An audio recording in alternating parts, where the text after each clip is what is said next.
சங்கீதத்தை நாம் திருப்பிக் கொள்வோம். என்ன சங்கீதம் வாசித்தோம்? 47வது சங்கீதத்தை வாசித்தோம். இதுல பாருங்க, இந்த சங்கீதத்தினுடைய மையம் என்னன்னா, ஆண்டவரை துதியுங்கள், ஆண்டவரை கனப்படுத்துங்கள். அவர் எல்லாரை விட பெரியவர். சொல்லுங்க, அவர் எல்லாருக்கும் ஆகுதான். இதுதான் அந்த சங்கீதத்தினுடைய அர்த்தம். ஆண்டவரை துதியுங்க, அவர் எல்லாரும் விட பெரியவர், அவர் எல்லாருக்கும் ஆகுதான். வசனத்தை வாசிக்கலாம். முதல் வசனம் வாசிங்க. சகல ஜனங்களே, அந்த சகல ஜனங்களேன்னு சொல்லும் போதே அவர் எல்லாருக்கும் பொதுவானவர். கடவுளுடைய பிள்ளைகளை மாத்திரமல்ல, அதாவது கடவுளுடைய பிள்ளைகள் அப்படின்னு சொல்லி சொன்னா எல்லாரும் கடவுளுடைய பிள்ளைகள் தான். எல்லாரும் யாருடைய? ஆதாமின் துணைக்குள்ளேதான், ஆதாமினுடைய சன்னதி தான். ஆனாலும் இப்போ சிலர் விக்கிரக ஆராதனை செய்து பலவிதமான விக்கிரகங்களை வழிபடுறாங்க இல்லையா? அப்படி வழிபடுறவர்களுடைய கடவுளுடைய பிள்ளைகள் என்று சொல்வதற்கு முடியல. ஆனா அவர் பார்க்கிற பார்வை ஒரு மாதிரியா தான் இருக்கும். இங்க கடவுளுடைய பிள்ளைகளை மாத்திரமல்ல, அவரை அறியாதவர்களையும் கடவுள் நேசிக்கிறார். அதனால்தான் இந்த சங்கீதம் ஆரம்பிக்கும் போது சகல ஜனங்களே, சகலவித ஜாதிகளே, சகலவித பாஷைக்காரரே, சகலவித கோத்திரத்தாரே, சகலவித நாட்டு தேசத்தை சேர்ந்தவர்களே, சகலவித வம்சங்களை சேர்ந்தவர்களே, சகலவித தொழில்களை செய்கிறவர்களே, தாழ்த்தப்பட்டவர்களே, உயர்ந்தவர்களே. வேதத்துல பைபிளின் படி பார்த்தா தாழ்த்தப்பட்டவரும் உயர்ந்தவரும் ஒன்றும் இல்லை. வேதவசனம் சொல்கிறது யூதன் என்றும் இல்லை, கிரேக்கர் என்றும் இல்லை, எல்லோருக்கும் அவர் சமமாயிருக்கிறார். அதனால்தான் சகல ஜனங்களே கை கொட்டி தேவனுக்கு முன்பாக கம்பீரமாய் ஆர்ப்பரியுங்கள். எப்படி ஆர்ப்பரிக்கணுமா? கம்பீரமாய் ஆர்ப்பரிக்கணும். நம்ம இந்த கையில தட்டுறது இந்த கைக்கு வலிக்காது. நம்ம ஆர்ப்பரிக்கணும். கை தட்டுறதுல ஒரு மருத்துவம் இருக்கிறது. நீங்க நேர கையை வச்சு இப்படி தட்டும் போது எல்லா நரம்புகளும் இங்க வேலை செய்ய ஆரம்பிக்கும். எல்லா நரம்புக்கும் ரத்த ஓட்டம் சீரா போகும். அது மூளை வரைக்கும் போய் நம்முடைய உடம்புல இருக்கிற வியாதிகளை சுகமாக்கும். இது மருத்துவ ரீதியாக நிரூபிக்கப்பட்டிருக்கிறது. அதனால கரங்களை கட்டுவது ஆராதனை கர்த்தருக்கான மகிமையை செலுத்துகிறது மாத்திரம் சொல்லி நினைச்சுக்காதீங்க. அது நம்முடைய ஆரோக்கியத்துக்கும் நல்லது. அதனால சகல ஜனங்களே நீங்கள் என்ன பண்ணுங்க? கை கொட்டி தேவனுக்கு முன்பாக எப்படி பண்ணோம்? கம்பீரம் என்றால் என்ன? தைரியத்தோடு கூட கர்த்தரை பாடணும். எதுக்கு தைரியம் வேணும்? கடவுள் நம்மை சகல தீமைக்கும் விலக்கி காப்பார் என்கிற தைரியம். சகல தீமையிலிருந்து கர்த்தர் நம்மை விலக்கி காப்பார் என்கிற ஒரு தைரியம் வேணும். அப்புறம் பாருங்க, இங்க 7வது வசனம் பாருங்க. தேவன் பூமி அனைத்திற்கும் ராஜா. நான் சொன்னேன் இல்லையா, முதல்ல சகல ஜனங்களே எழுதியிருக்கிறேன். இந்த 7வது வசனத்தை அதை உறுதிப்படுத்துறார் பாருங்க. தேவன் இந்த பூமி அனைத்திற்கும் ராஜா. ஒரு குறிப்பிட்ட தேசங்களுக்கு மாத்திரமல்ல, கிறிஸ்தவ தேசங்களுக்கு மாத்திரமல்ல, கிறிஸ்தவர்களுக்கு மாத்திரமல்ல, பூமி அனைத்துக்கும் அவர்தான் என்ன? யாரு? அரசாளுகிறவர். அவர்தான் அரசாட்சி செய்கிறவர். அவருடைய அரசாட்சி, அவருடைய கட்டளையின் படிதான் அந்த பூமி இயங்குகிறது. இயற்கையின் மேலே அதிகாரம் செலுத்துகிற தேவன். சூரியனுக்கு அவர் கட்டளையிட சூரியன் நிற்கும், சந்திரனுக்கு கட்டளையிட சந்திரன் நிற்கும், மழைக்கு கட்டளையிட மழை நிற்கும், ஜலத்துக்கு கட்டளையிட ஜலம் நிற்கும் குவியலாக. இதெல்லாம் வேதத்தில் நடந்திருக்கிற உண்மைகள். இதெல்லாம் நம்முடைய வாழ்க்கையிலே நம் மேலே அதிகாரம் செலுத்துகிறவர்களை தடுத்து நிறுத்த அவராலே ஆகும் என்று சொல்லி நாம் புரிந்து கொள்ள வேண்டும். இயற்கையின் மீது எப்படி தேவனுக்கு அதிகாரம் இருக்கிறதோ அப்படியே நம் மீது நமக்கு விரோதமாய் எழுதுகிறவர்களையும் கர்த்தர் அடக்கி ஆள முடியும். அங்க சொல்றாரு பாருங்க, என்ன சொல்றாரு பாருங்க.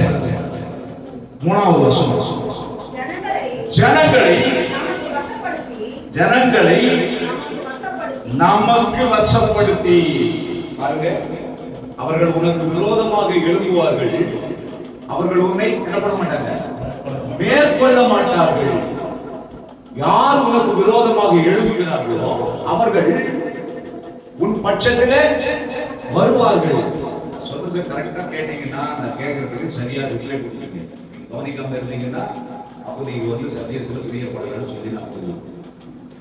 அப்ப ஜனங்களை நமக்கு என்ன பண்றாங்க? நமக்கு வசப்படுத்துகிறார். வசப்படுத்துகிறார் சொன்னா நம்முடைய விருப்பத்தின்படி அவர்களை செயல்பட வைக்கிறார். கர்த்தரை துதிக்கிற பிள்ளைகளுக்கு கொடுக்கப்பட்ட அதிகாரத்தை பாருங்க. ஆபிரகாமுக்கு என்ன அதிகாரம் கொடுக்கிறார் தெரியுமா? உன்னை ஆசீர்வதிக்கிறவர்களை ஆசீர்வதிப்பேன். என்னை யாராவது ஆசீர்வதிங்களா? நீங்கள் ஆசீர்வதிங்க. இந்த வசனம், அந்த வாக்குத்தத்தம் எனக்கு கொடுக்கப்பட்டது. நான் அந்த வசனத்தை விசுவாசிக்கிறேன். என்னை ஆசீர்வதிச்சா, ஐயா நீங்க நல்லா இருங்க, எங்களை திட்டினா கூட பரவாயில்ல, நீங்க நல்லா இருங்கன்னு சொல்லி பாருங்க. நீங்கள் நிச்சயமாகவே ஆசீர்வதிச்சு திட்டுறான், அவன் அழிஞ்சு போடுவோம், நல்லா இருக்கக்கூடாது அப்படின்னு சொல்லி நினைக்கிறீங்க. நம்ம நன்மைக்கு தான் சொல்றாரு ஐயா, சத்தியத்தை சரியா பிரசங்கம் பண்றாரு அப்படின்னு சொல்லி நீங்க நினைங்க. அப்ப நீங்க என்ன பண்ண முடியுங்க? ஆசீர்வாதம். வாக்குத்தத்தம் அப்படிதான் சொல்லுது. உன்னை ஆசீர்வதிக்கிறவர்களை நான் என்ன பண்ணுவேன்? ஆசீர்வதிப்பேன். இங்க சொல்றாரு, ஜனங்களை நமக்கு வசப்படுத்துகிற தேவன். அப்புறம் பாருங்க, ஜனங்களை நமக்கு வசப்படுத்தி நம்முடைய பாதங்களுக்கு கீழ்ப்படுத்துகிற தேவன். பாதங்களுக்கு நம்ம காலில் போட்டு மெதிக்கிறதுக்காக அல்ல, நம்முடைய விருப்பத்துக்கு அவர்களை இணங்க செய்கிற தேவன். நம்முடைய அதிகாரத்துக்கு, நம்முடைய சொல்லுக்கு அவர்கள் கீழ்ப்படியப்படுகிற தேவன். நம்முடைய ஆண்டவர் எவ்வளவு மேன்மையுள்ள ஆண்டவர் பாருங்க. அதனால்தான் 7வது வசனத்தில் சொல்லியிருக்கிறது, அவர் பூமி அனைத்திற்கும் ராஜா. அவர் ஒரு சாராருக்கு மாத்திரமல்ல, பூமி அனைத்திற்கும் ராஜா. அப்புறம் பாருங்க 6வது வசனம், தேவனை போற்றி என்ன பண்ணுங்க? பாடுங்க, போற்றி பாடுங்க, அவரை போற்றி துதியுங்க. அவரை குறை சொல்லிட்டு இருக்காதீங்க, அவர் எதுவும் செய்யலன்னு சொல்லி நிந்திக்காதீங்க.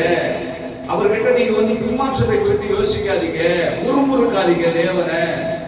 இஸ்ரவேல் ஜனங்கள் அதனாலதான் அவங்க கானானை சுதந்திரிக்க முடியாம வனாந்திரத்திலேயே மாண்டு போனாங்க. கருமையானவர்களே, நம்முடைய வாழ்க்கை இதோட முடிந்து போகிறது அல்ல. தேவனோடு கூட உறவு வைத்துக் கொள்கிற வாழ்க்கை, தேவனோடு கூட இடைப்படுகிற வாழ்க்கை.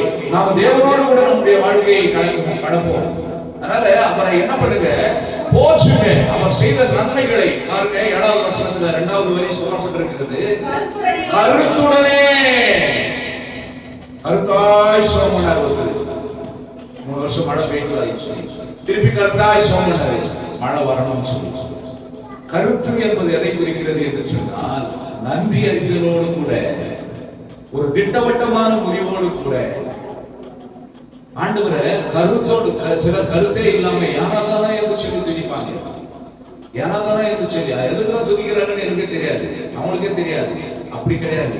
அவர் செய்த நன்மைகளை ஒவ்வொன்றாக நினைத்து நினைத்து நினைத்து, ஆண்டவரே இந்த நாள் வரையில எவ்வளவோ கஷ்டங்களை என்னை கடக்க செய்தீங்க, கஷ்டமே இல்லாம என்ன நடந்ததுன்னு சொல்லி கேட்கவே கேட்காதீங்க. பிசாசு நடத்திடுவான் ஈஸியா. கிறிஸ்துவ வாழ்க்கை என்பது பாடுகள் நிறைந்த வாழ்க்கை, துன்பங்கள் நிறைந்த வாழ்க்கை. இந்த துன்பங்களிலே வேதம் சொல்கிறது, நீதிமானுக்கு வரும் துன்பங்கள், அநேகமான துன்பங்கள் மத்தியிலே கர்த்தர் நம்மோடு இருந்து ஜெயத்தை கொடுக்கிறதுனாலதான் அவர் நாம மகிமைப்படுது.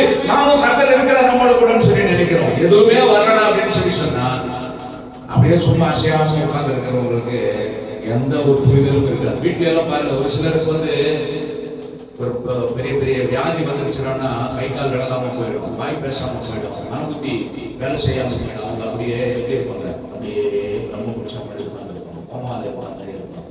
அவங்களுக்கு கிட்ட போயிட்டு நம்ம எந்த நன்மையை சொன்னாலும் அவங்க சிரிக்க மாட்டாங்க.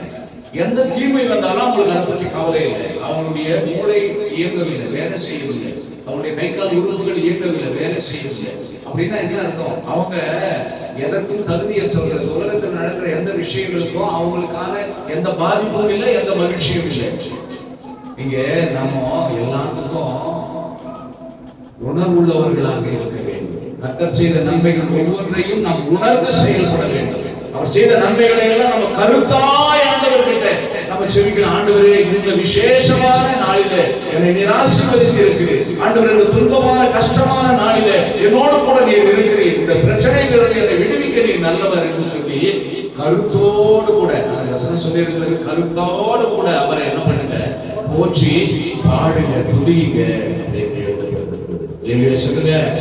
அப்புறம் பாருங்க, வாசிக்கிறோம் 6வது 8வது வசனம், தேவன் ஜாதிகள் மேல் அரசாளுகிறவர், தேவன் தமது பரிசுத்த சிங்காசனத்தின் மேல் வீற்றிருக்கிறவர். அவர்தான் பெரியவர், அவர் ரொம்ப பெரியவர், அவர்தான் அரசாட்சி செய்கிறவர். நம்மள மனுஷ ஆளுநர்னு நினைக்காதீங்க. எப்பவுமே நம்ம முதலாளி உள்ள ஆளுநர்னு சொல்லி நினைக்காதீங்க. உங்க தலைமை உங்க தலைவர் தான், அவர் தான் தலைவர். நமக்கு அவர் தான் நமக்கு எல்லாமே. அவருடைய சித்தத்தின்படி தான் நம்ம வாழணும், அவருடைய சித்தத்தின்படி தான் எல்லாமே நடக்கும். அதனால அவர் சாட்சி செய்கிறவர் என்று சொல்லி நினைக்கிறேன். இந்த சங்கீதத்தை வீட்டுக்கு போய் திரும்பவும் படிங்க. அவர் சாதிகளை நமக்கு கீழ்ப்படுத்துகிறவர், ஒரு ஜனங்களை நம்மளை கீழ்ப்படுத்துகிறவர். அவரை கருத்தாய் நாம் எதிர்க்க வேண்டும், அவரை கைகொட்டி பாட வேண்டும். சகல ஜனங்களை அவரை கைகொட்டி பாட வேண்டும். ஏன் செய்ய நமக்கு நன்மையை தருகிறவர் அவர் மாத்திரம்தான். அவர் மாத்திரம்தான் அந்த பூமியில் இருந்து ஆசீர்வாதம். நல்ல செய்கிறது மறந்துடாங்க. வீட்டுக்கு போயிட்டு அன்னைக்கு ஆசீர்வதிப்பாங்க. இப்பொழுது